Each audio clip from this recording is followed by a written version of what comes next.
Hello, welcome to Facebook Live number 121. Super excited to share August back to school tip, but I also wanted to share an upcoming event that I am hosting with an educator and a client I met during the summer, tutored his 8-year-old twice a week, and he was pleased with how his son improved. Still a lot, math is always in progress for kids who have challenges with understanding math concepts. But the reason why I brought up Malibu Dios Educator is that we've decided to host an event in person in Mililani on Sunday, August 28th at 2:30 p.m. It's at a park near in Mililani, Malka, and I will be posting information. If you're interested, please let me know. We'll be talking about, how to help your kids with academic success, about breaking the barriers in, how we motivate, how we inspire, how we change a child's mindset. All starts with how parents, I'm constantly trying to get that voice out of my head where I'm lecturing, right? Last week's August tip of the month was when we rush, when we lecture, when we scold, it really does eat up at our child's self-esteem.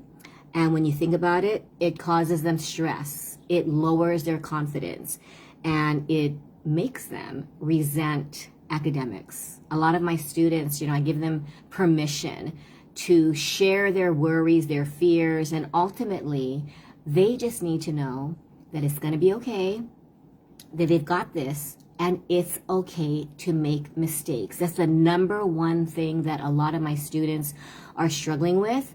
I don't know if any of you saw KITV reached out to me and wanted a little soundbite on how I feel parents. Hawaii is ranked, I think it's really ranked high with, parents who are struggling emotionally, mentally, and just stressed out. And my little 30-second soundbite was truly reassuring that our kids will be okay.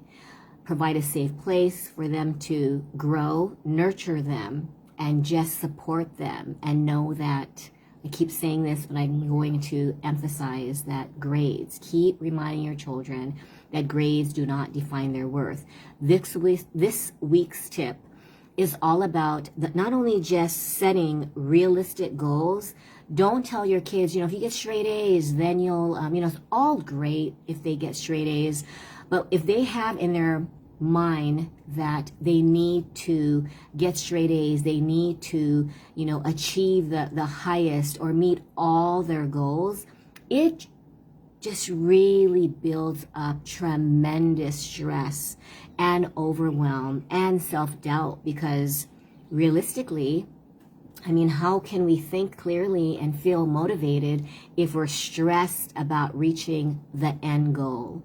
So one of the ways, and I just was so shocked that one of my 9th graders shared that when she was in 7th grade, she decided to use goal setting, and she created a really pretty calendar, and she used time blocks. And you have to listen to what she did. She time blocked and had academic studying. She had, taking breaks, deep breathing, meditating. I thought, how did she get to this mindset? And she said she was on Kauai, with her grandma during one summer and thought, I'm tired of wasting time. This is from a 7th grade mindset. She said, I need to find a way. And if I don't schedule it, it's not going to get done. My mental health is not going to be taken care of. My academic responsibilities won't be taken care of. And just needing to work on her mental health, she said, was top priority. So she could get into the right mindset so she can focus, because she's often distracted. And I thought, what better tip to share with parents? And I know, some of you might say, but I'm having a struggle just, scheduling my own responsibilities. Some of you are like, you know what, I've tried that and my kids will refuse to keep a planner. But if you guys can put it on the refrigerator, even get a small whiteboard or a piece of paper where they just, color it, or they just put Monday. You can do this. It's nice to do it for the week. So what my student does is before Monday, she has Sunday through Saturday, and she'll say something like, she'll write, okay, I get home at 3:00. So she will write, 3 to 3:30, take a break from school, eat a snack, get mentally prepared, meaning deep breathing, maybe doing some sort of a movement to get her in the right mindset. Then she'll say like 3:30 to 4, I'm just going to start math, do as much as I can, then take a 15-minute break. And then I will start my English essay. I saw her time blocked. What she does is if she thinks that 3 hours is required to prepare for a biology exam, right? She'll break the 3 hours down and say, okay, I'm only going to do 20-minute increments. I'll start on Sunday and do a little bit each day. And so some of her friends are like, why are you busy studying on a Sunday? The test isn't until Friday. And they want her to go out or chat on the phone or, just do something. And she says, no, I've dedicated 20 minutes today to do this.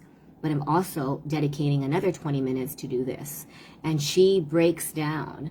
And it sounds overwhelming, but if you have a child who just is against planning, some of my students throw away or lose their planner. But the key to organizing, I always say a messy mind is changing that mess into just a mindset shift. That's all it is. And it could be as simple as if you have a first grader, okay, we're going to schedule. And I notice a lot of my elementary school kids, their parents, they have a calendar and it says like whose turn it is to pick up the dog poop, whose turn it is to vacuum the living room. And then, another mom had the time block system where between 4 and 4:30, you're going to sit there and you get to, not you should or you must, but you get to focus on your math so you can get smart, and do like 5 problems or just sit there for 30 minutes. And then after that, you get to play video games for 10 whole minutes, but just sprinkle some fun within their academic schedule. But time blocking works wonders. And sometimes I'll have, do it the next day, and then I'll have an arrow, do it the next day. But at least it doesn't erase from their mind. Because what often happens is, oh my gosh, my paper is due tomorrow, and it's 9 at night, right? This will never happen if they start writing it down. And they can write it down on the family calendar. Maybe make a little section so each person has their little calendar. So your 8-year-old has a little space on the whiteboard, and they'll feel, it could be competitive too, where their sibling says, hey, wait a minute, you crossed off 2 things off your list. And then kids love to be competitive, right? So they'll be motivated. You can call it come up with a fun name. This is like a family challenge where we're going to see how many boxes you can cross. Did you finish your math homework? Did you make sure that you put in your 10 minutes of video gaming or fun, right? Some people might be given permission to watch some funny TikToks, create a funny TikTok. But when you have your kids re-energize, I notice that I have kids who are crying, saying, I hate school. School is boring. I'm going to have tutoring after, having classes 2 hours long. And I've had, 3 classes. And so I flip their mindset. And because I do some on Zoom, I will go on the whiteboard and say, you know what? You have 2 minutes to draw. Really? And then one girl said, oh, I don't have access. She didn't have a touch screen laptop. It was an old laptop. So I said, you know what? Give me 3 colors. Give me 3 sports. Give me 3 animals. And sometimes I'll add, give me 3 states, right? Okay, ready, set, go. Now you have to give me a story with a pink giraffe and soccer. And I didn't know how she would react after the exercise. And she was like, oh my gosh, Miss Karen, this was so cool. And I thought, she didn't even lift a pencil. She did not get to play a game, but she used creativity and actually came up with a story. So, a lot of these kids, if they don't want to write, I'll say, you know what? You don't have to write. Just tell it to me. Other times I'll say, I was going to have you write 7 sentences. Just do 3. Spelling and grammar don't count. These kids start typing away. And I thought that's what one of the August tips should be, is just set realistic goals. Don't make it so that it is hard to reach, or don't create overwhelm. Incorporate your child's feedback. Say, what kind of goals would you like to set yourself for? I have a parent who, the child did not want to do it, and she said, just come up with 3 goals that you want to go for during your freshman year. And he wrote, complete my assignments, make sure that I don't fall behind, and, just not skip school, or not have too much video game time instead of focusing on academics. But whatever it is, don't modify it, don't correct them, and just say, wow, those are really great goals. And then later on, you can just say, okay, now what's one step you can take, right? What's one thing you can do today? And maybe it's just to do the math homework. Right now, none of my students are getting homework, so I just practice doing fun math, story problems. I'm like, okay, you have $27, or give me an amount. They're like $947. Okay, what do you want to buy? I want to buy, VR, the headset. Okay, so what if there was a 25% sale? And then, they don't know. Okay, then I explain the process. I'm like, so if you found one and, you had 25% sale, how much would it be? Oh my gosh, it's such a bargain. Or there'd be, I wonder how much would be half off. Well, let's find out. But that fostering curiosity, creativity, and then teaching them how to communicate and follow through, I find that very motivating and a life changer. So try that. I really hope that parenting, that's my mission. You guys always see me seeing the same message about, I thought, what do I really want? And I want to revolutionize parenting. We cannot parent using the 20th century strategies in the 21st century. I mean, we have so many more challenges. A lot of the things that they need to know, right? Bozu, thank you for coming on, but he taught me ROI, right? Return on investment. Not as far as finances, yes, that's another story, but really explain that what they put in, they will get back tenfold. And sometimes it's doing an assignment. Sometimes it's really focusing on making sure that they're prepared for a test. And really look at, we don't like doing the work now, but where will it take us? Some of these kids might choose alternative learning, right? Sometimes they'll, I always have, even my 7th and 8th graders, what do you want to do? I don't know. What are you interested in? And no matter what it is, I want to be a professional video gamer, and then talk about why. And sometimes what they're interested in can be transferred to a new career path. A lot of kids these days are being very creative. They're earning money. And sometimes it's, I'm all for college, but, recently there's a lot of kids out there who are just using a creative, innovative mindset, solving a problem, that we are struggling with. And then all of a sudden they're realizing, wow, I can do it. So even adults, no matter what age you are, I was in a 5-day Tony Robbins training, and this one lady created a program, 3 steps to log on to Zoom. And people were buying her, her program. But all of us, I think, have a dream, have a purpose, a passion. And so that's where my vision now is not just increase peace and, decrease stress. It's all about, you want to thrive, not just survive. We're all just surviving, many of us, right? When we have overwhelm, when we have stress, and that is what is passed on to our children.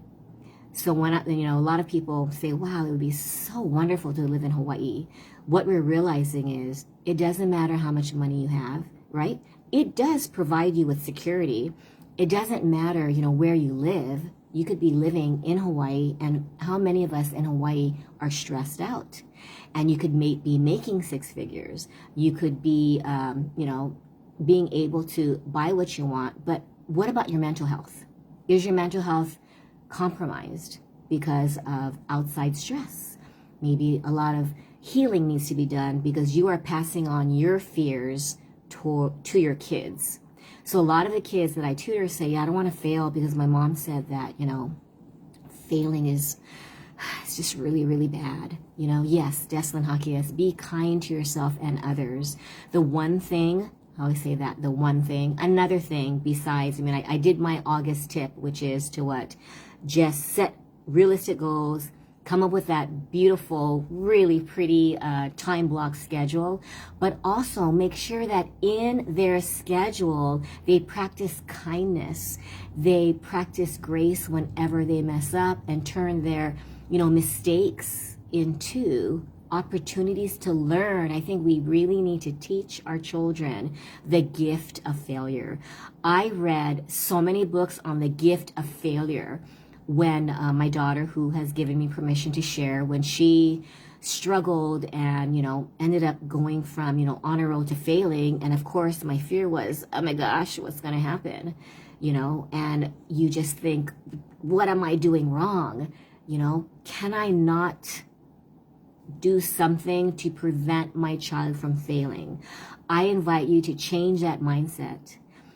How can you teach your child to embrace failure?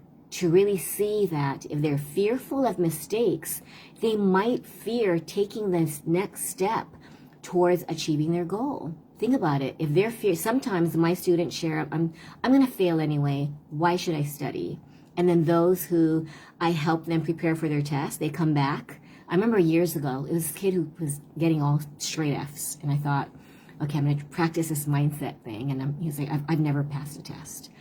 So I said, you've got this. Practice this. And then he came back. I was crossing my fingers because I thought I need to be ready. Like if he did fail, say, it's okay. Sometimes it takes multiple tries, right? And then all of a sudden, guess what? He came back and said, Miss Karen, guess what? I got the first A in my life. And I thought, wow, see, I knew you could do it.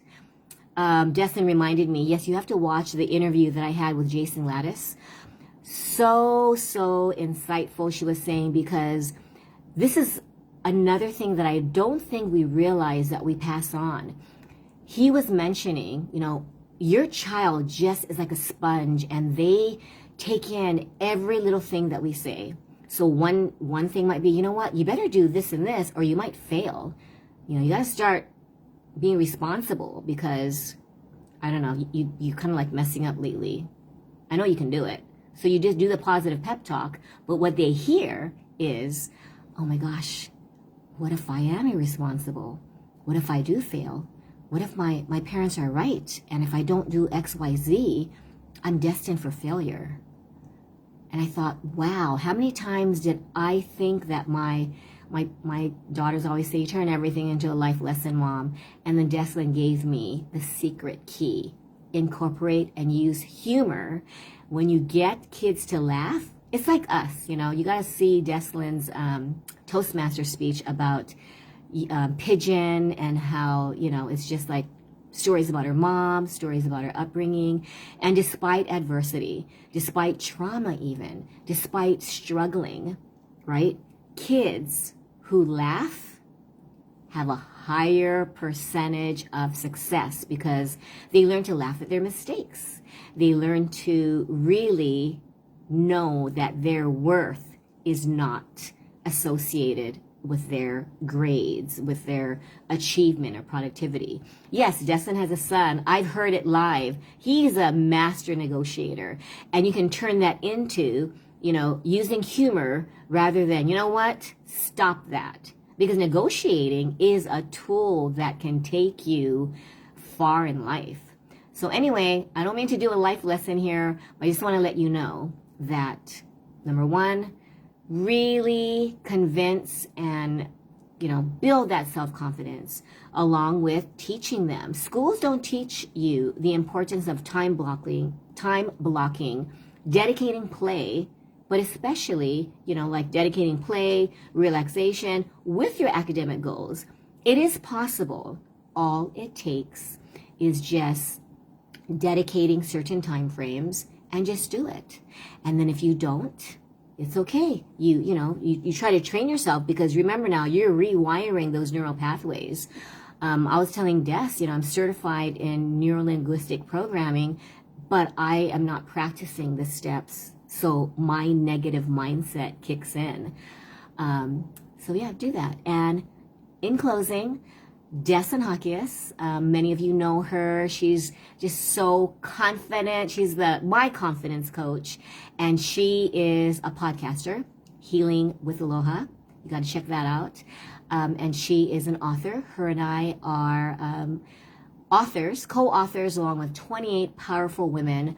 Power to Rise Above is being launched soon, and we have been invited. We were invited and so honored to be part of Sandy Davies in Australia, be part of her book. So lots going on. But August 28th, if you're on Oahu, drive down to Mililani. I'll be posting the details consistently through the 27th. The event is August 28th, Sunday. Mark your calendars, 2:30 p.m. It truly is a talk story discussion, and we really want to unify and have teachers, parents, students on the right path so that our keiki, don't have to suffer and struggle with overwhelming stress while preparing them. Ultimately we want to prepare them for adulthood without losing their sanity and without losing our sanity. On a side note, guess what?